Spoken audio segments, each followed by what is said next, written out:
Hello, good morning, friends, and welcome to our daily postil. Another day for our Heavenly Father. Another moment, of course, for our Heavenly Father. Another time, of course, for our Heavenly Father. We should have always time for our Heavenly Father.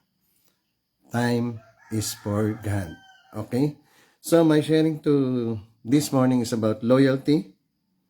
Living a life of loyalty to God. Living a life of loyalty to God. So the question there is always, am I loyal to God? How can I demonstrate my loyalty to God? Then what are the things to do in order to be loyal to God? I think that is number one, first and foremost.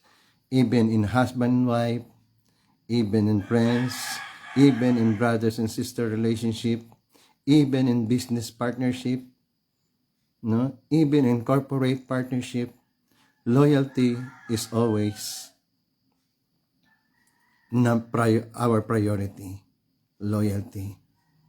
And then that's why that is the reason, for example, if we go to market, no, we are loyal to that sales lady, we are loyal to that stores, and then in return, we are always prioritized. No, we are always prioritized, especially if Christmas is coming. They are preparing something for us because we are a loyal customer. And then at the same time, we are a loyal seller. So loyalty is, first and foremost, is number one in any kind of relationship. Especially in husband and wife, especially in parents and child relationship, especially in brothers and sister relationship, even in friendship, loyalty is always important. And then, most of all, loyalty is very important in our relationship to our Heavenly Father. So before going further, let me say a prayer. Our most Heavenly Father, we would like to express our gratitude and thankfulness before you for giving us this moment, this time, in order to contemplate, to reflect, to meditate on your words. Allow us to inscribe in our heart, in our daily life, your words. Allow us to walk in your truth. Allow us to walk in your love and be a reflection of your goodness, of your love, and of your truth. Thank you for everything. This I ask and pray in beloved name of our Lord and Savior Jesus Christ. Amen. Okay, friend, once again, good morning. Welcome to our daily posting live. Please, if you are new, like and share. The most thing there is, please kindly share, this talk. Don't hesitate. Allow them. Let them to be judged.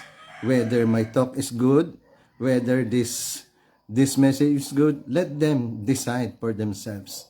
Just allow this to share because that is our responsibility to share the word of God at any cost.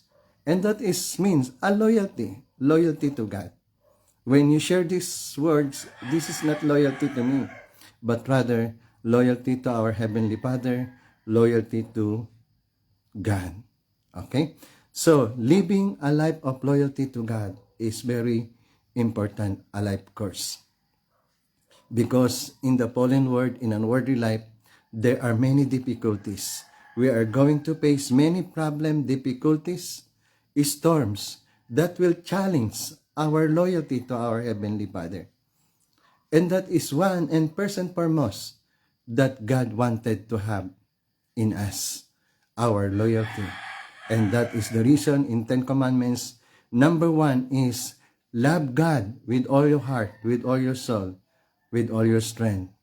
And directly in the Ten Commandments says, I am the Lord thy God, thou shalt not have a strange God before me.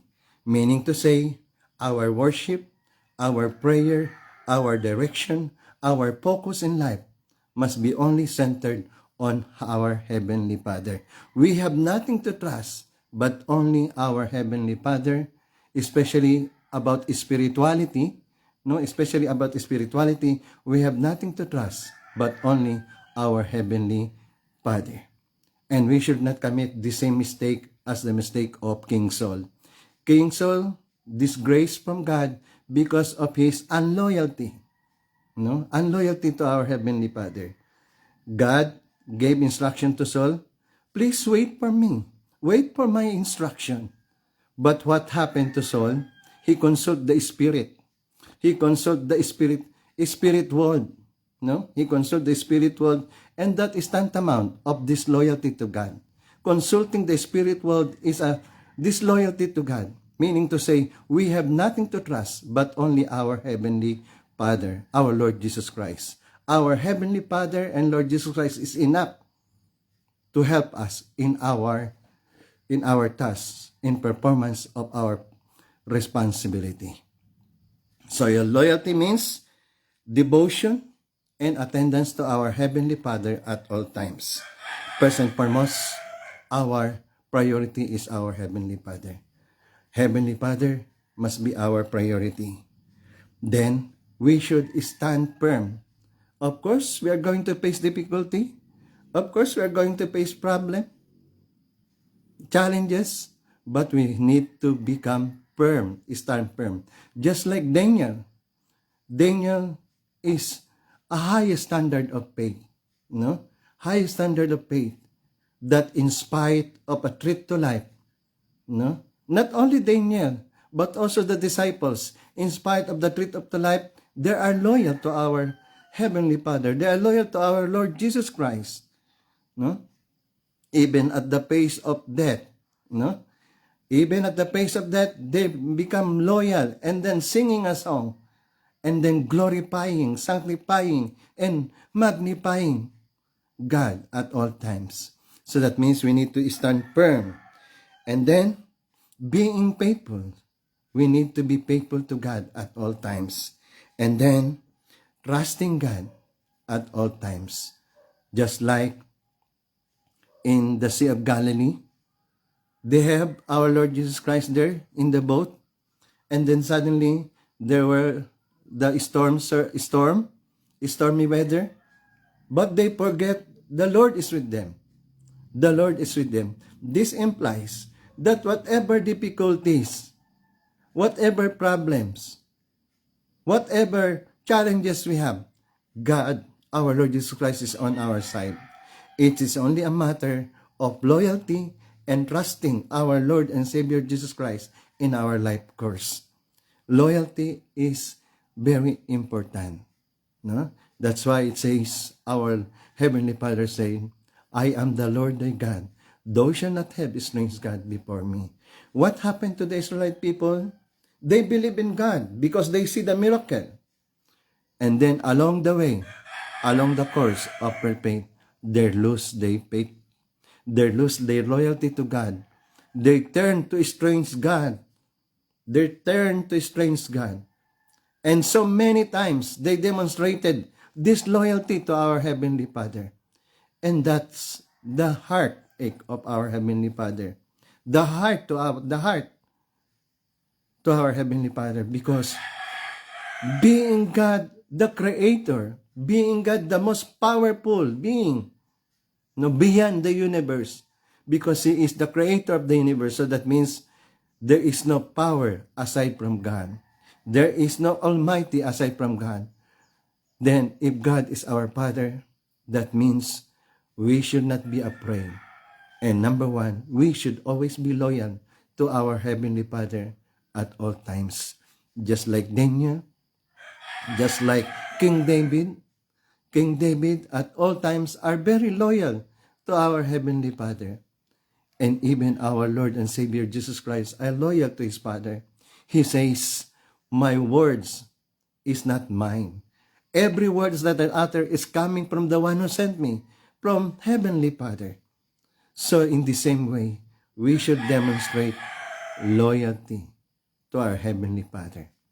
How can we demonstrate loyalty to our Heavenly Father? That means obedience.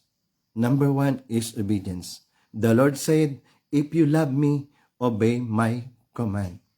That means we live to love God. We need to love our Lord Jesus Christ. Loyalty, in the course of our loyalty, that means we need to love our Lord and Savior, Jesus Christ. Our Heavenly Father says in His testimony, "This is my beloved Son, to whom my soul is well pleased." Listen to Him. Listen to Him. That means everything is entrusted to our Lord and Savior Jesus Christ. That means our loyalty to our Lord and Savior Jesus Christ is our loyalty to our Heavenly Father. Because our Lord said, "I and the Father are one." If we are loyal to our Lord Jesus Christ, we are loyal to Heavenly Father.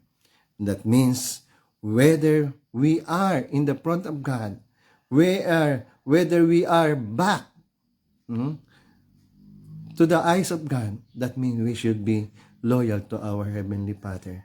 In any kind of relationship, our relationship to God depends on our love, faith, and loyalty to our Heavenly Father. We need to be loyal to our Heavenly Father at all times. So according to the talk, loyalty means giving your heart to God. Loyalty means giving your heart to God at all times. Loyalty meaning giving your heart at all times. That means we have to question, am I loyal to God? Am I following God? No? That means we need to be loyal. Any kind of worship, any kind of prayer, any kind of vow, it should only belong to our Heavenly Father. No? That is the reason, do not call Father anyone else in this world. And then do not call, there's only one teacher, and that is Christ. So that means there is only one God. There is only one God that we need to be loyal. Our worship, our vow, our prayer must only belong to our Heavenly Father. No, must only belong to our Heavenly Father. Our dedication, our love must only belong to our Heavenly Father. That means we need to be loyal to our Heavenly Father. Okay, once again, let us close this with a prayer. Our most beloved Heavenly Father, we would like to express our gratitude and thankfulness before you for giving us this opportunity to know our position, that we need to be loyal to you at all times. We need to praise you, to worship you, and you alone that we should worship. You alone we need to pray. You alone we must depend. You alone that we need to trust. Thank you for everything. Thank you for your guidance. Thank you for your protection. Please guide us always. And thank you for your love and care. Thank you for your grace and mercy. This I ask and pray in beloved name of our Lord and Savior Jesus Christ. Amen. Okay, friends, once again, please like and share. And then you can also share this to your friends, to your relatives, to your groups of people. Okay? So thank you and see you again for another episode of our daily Posting Live.